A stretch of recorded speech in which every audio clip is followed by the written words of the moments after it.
Le Cinéma Payne fait partie des premières salles indépendantes du Québec. Il a été construit en 1948 par Philippe Fermagnan avec sa femme Aurore Martel dans le village de Sainte-Adèle. Ceux-ci étaient des réfugiés de la série en quête de partager leur passion, le cinéma. Aujourd'hui, c'est leur fils, Tom Fermagnan, qui est le propriétaire, et leur petit-fils, Perry Fermagnan, le futur propriétaire. De génération en génération, ils ont su garder leur réputation en partie grâce à leur projection de films dans leur version originale, les films de répertoire et les top films québécois sous la plus récente technologie d'image et de son. Mon père est un réfugié arménien qui est arrivé au Canada en 1924. Eux ont subi un génocide en 1915 en Turquie, quand les Turcs ont fait le génocide du peuple arménien. Donc, ils se sont retrouvés comme réfugiés en Syrie, qui était un protectorat français à ce moment-là. Ils étaient projectionnistes, mais ça, c'est dans le temps du muet, ça, c'était en 1917-1918. Ils craquaient un projecteur dans une salle ou un cinéma ou des tentes là-bas, en Syrie. Fait que c'est comme ça qu'il a appris un peu le cinéma, parmi toutes sortes d'autres jobs qu'il faisait, fait qu'il a toujours été fasciné par ça. En 1948, Philippe Fermagnan a métamorphosé un ancien magasin de souliers permettant l'ouverture du Cinéma Payne. Philippe s'installe à l'étage avec sa femme. De cette manière, les Adélois peuvent regarder 3 films originaux chaque semaine. Les œuvres principales présentées sont d'origine américaine, européenne et française.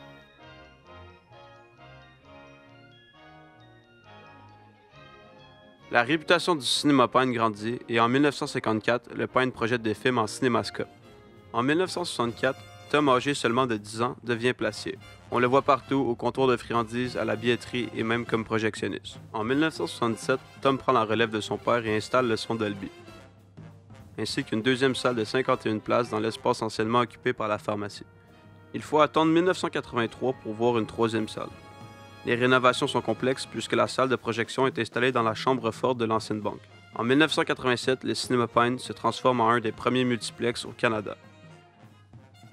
Le cinéma, surtout le cinéma américain, était perçu comme malfaisant à divers points de vue. Et c'est pourquoi, au nom de la protection de l'enfance, le clergé a réclamé une censure plus sévère des films et une interdiction totale pour les moins de 16 ans. Le curé qui revenait cette paroisse-là dans le temps, c'était un nommé curé Brouillette, qui c'était un bon ami de mon père, c'était bon ami avec ce gars-là. Le curé Brouillette, comparativement à d'autres du clergé au Québec, ce gars-là avait été instruit à Boston, aux États-Unis. Fait qu'alors, il était pas mal plus ouvert à toutes sortes d'affaires. C'était un businessman plus que d'autres choses. Il avait parti même une orphelinat, puis tout ça, pour quelque chose de bon. Et puis, il s'était fait un petit peu taper ses doigts parce qu'il était trop avantiste, il n'était pas en qu'est-ce que l'Église catholique voulait au Québec dans le temps. Avant même de combattre la censure, il fallait qu'ils combattent le fait de projeter des films. Parce que au tout début, dans le temps du cinéma itinérant, comme je disais, c'est des films de 50 secondes, c'était des scènes banales, on reproduisait des scènes de musical ou des gens qui nourrissaient des pigeons. C'était pas dangereux pour l'âme humaine, mais quand les programmes se sont mis ou les films se sont mis à être de plus en plus longs, on s'est mis à raconter des histoires. Puis à partir du moment où on est sorti de la Passion du Christ ou des sujets religieux ou historiques, là, la religion a moins aimé ça. Donc, oui, il y a eu une censure, mais même avant la censure, c'était de projeter des films le dimanche qui était un problème. On avait ce qu'on appelait le bureau de censure de Québec.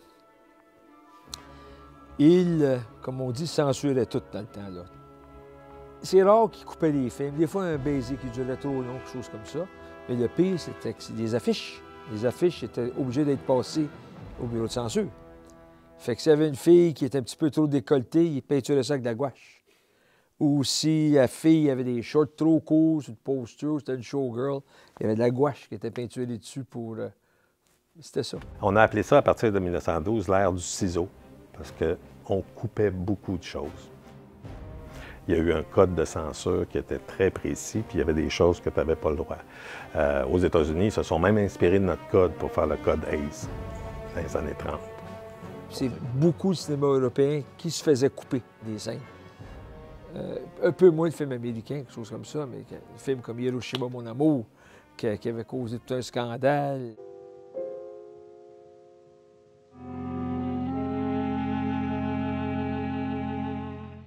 C'est là que le public, lors de la Révolution tranquille, ça a fait partie de ça. Ils ont dit, écoutez, là, le monde est en train de se développer et puis tout ça. Puis c'est là, ça fait partie de la Révolution tranquille, cette affaire-là. Un peu. Mais les cinémas ne sont pas au bout de leur peine. Dans les années 50, les foyers nord-américains se réjouissent de l'arrivée de la télévision.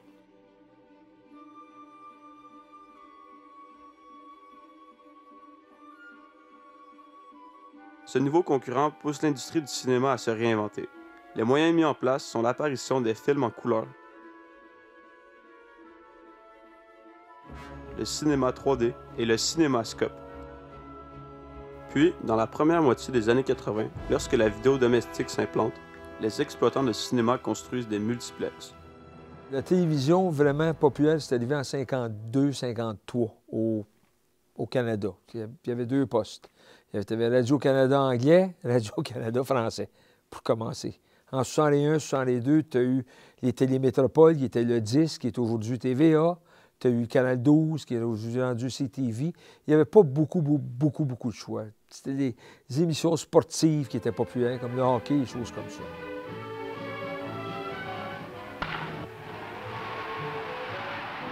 Disons que oui, ça l'a affecté, la télévision. Mais quand ils ont ouvert le Pine en 1948, il y avait du cinéma partout. Écoutez, il y avait une salle de cinéma à Sainte-Adèle, il y en avait une à Saint-Sauveur, il y en avait 2 à Sainte-Agathe, il y en avait une à Arundel, il y en avait une à Mornites, il y en avait une à Estérel, il y en avait une à Shawbridge, il y en avait partout. C'était à peu près comme un dépanneur du coin. Fait. C'est ces petites salles-là qui ont pas mal goûté, qui ont fermé. En ce qui concerne la note, le cinéma Pine, on a toujours continué. Nous, disons qu'on est dans un endroit de villégiature. Les gens, surtout le week-end et l'été, c'est du monde qui sont ici en vacances. Fait qu'alors, de regarder la télévision, oui, mais quand tu es en vacances ou tu étais au chalet, il n'y avait même pas de télévision au chalet, quelque chose comme ça. Fait que le monde venait toujours au cinéma, les touristes venaient au cinéma. On peut avoir une très bonne qualité d'image chez soi, là, le 4K et compagnie. C'est très valable comme image, donc est-ce qu'on a besoin de se déplacer? Puis même si on a la super télé 52 pouces, eh bien, il y a bien du monde qui l'écoute sur un petit écran gros de même. Ça fait que pourquoi on se déplacerait sur un cinéma si ça nous satisfait, ça? Mon père disait toujours, il dit, chez vous, tu as une cuisine, bien, tout le monde dit, bien, c'est sûr. Pourquoi tu vas au restaurant? Ah. Même affaire pour la boisson. Pourquoi que le monde va dans un bar ou quelque chose comme ça? C'est pour l'événement social. C'est pareil comme tu peux dire d'aller voir une joute de hockey, de regarder la télévision, que tu aies qu'est-ce que tu voudras, mais d'aller voir une vraie game, c'est complètement différent. Moi, mon père était barman, puis il travaillait dans un bar, puis il a pu constater que dans les années 50, même le monde, il y en avait moins d'un bar, parce que le monde ne sortait plus, il regardait la télé.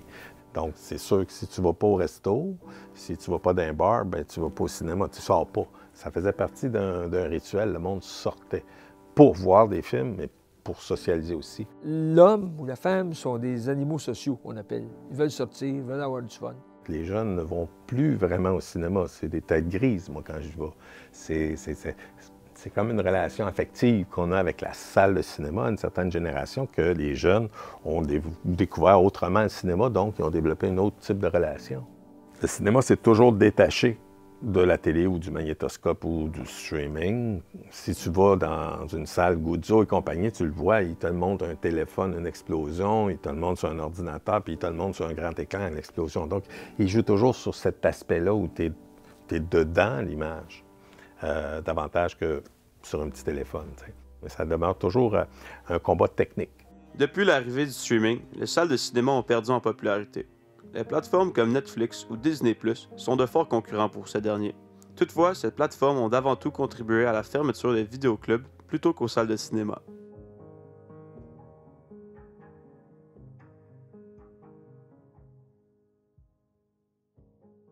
Netflix, ça l'a tué les super clubs Vidéotron, right? C'est le vrai ennemi de Netflix qu'on oublie là, complètement maintenant, c'est eux autres, les super clubs Vidéotron. Là, vous savez tous c'est quoi, là, aller louer un film, là, un vendredi soir, whatever, ou même un jeu, ou n'importe quoi pour ta fin de semaine.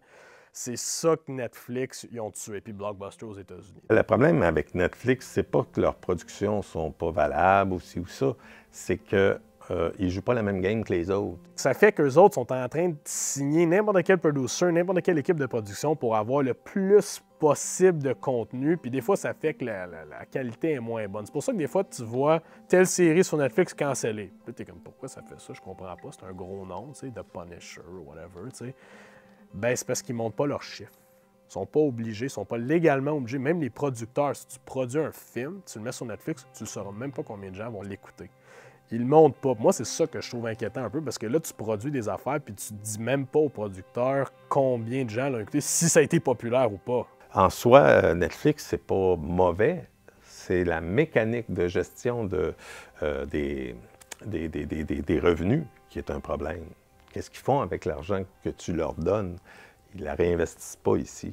Il n'y a pas d'argent qui reste ici.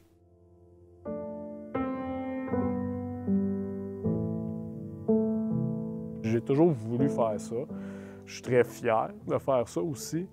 Et puis, comment dire, je suis conscient, je me dis, si je le fais pas, ben c'est pas nécessairement quelqu'un d'autre qui va pouvoir le faire à ma place. C'est pas comme une job qu'il y a une file d'attente de gens qui veulent la faire, puis que c'est pas grave si quelqu'un veut pas le faire, il y a quelqu'un d'autre pour le faire.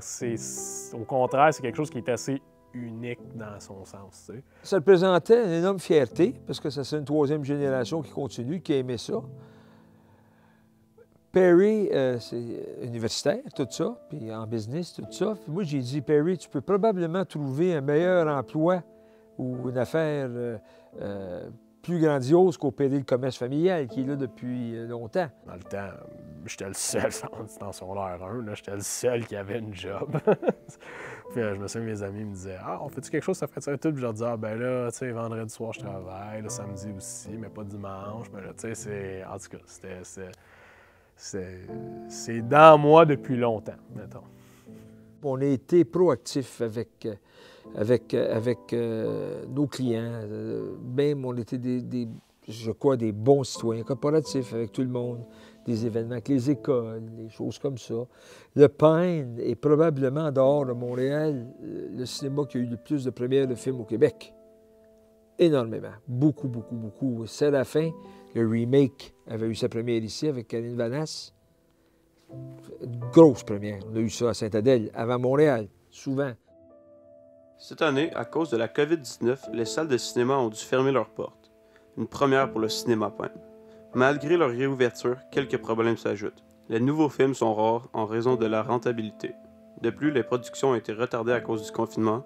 Certains films ne sont donc pas finis au moment où ils étaient supposés. Les salles sont vides, tu sais, sont vides. Puis pourquoi? C'est parce qu'on n'a pas de films. C'est ça le gros problème qu'on a, la majorité des cinémas dans le monde en ce moment, c'est que les distributeurs de films, comme tous les plus gros qu'on connaît, là, que ce soit les films CV, Warner Brothers, Disney, ben eux autres, ils attendent. Pourquoi? Parce que les compagnies de films, eux autres, leur business cycle, comme on dit, comparé à nous autres, on a besoin des nouveaux films à chaque semaine. Avant le COVID, là, c'était pas compliqué. À chaque semaine, on avait 2 à 3 nouveaux films à chaque semaine. Là. Puis à cause de ça, bien, on souffre. Un peu à cause de ça, on souffre. Parce que là, vu qu'on n'a pas de nouveautés, bien, on n'a pas quelque chose pour attirer les gens à revenir dans nos salles. Pour conclure, malgré la censure, la vidéo domestique, les plateformes streaming et maintenant la pandémie mondiale de la COVID-19, le cinéma Pine a su conquérir et conserver le cœur des cinéphiles.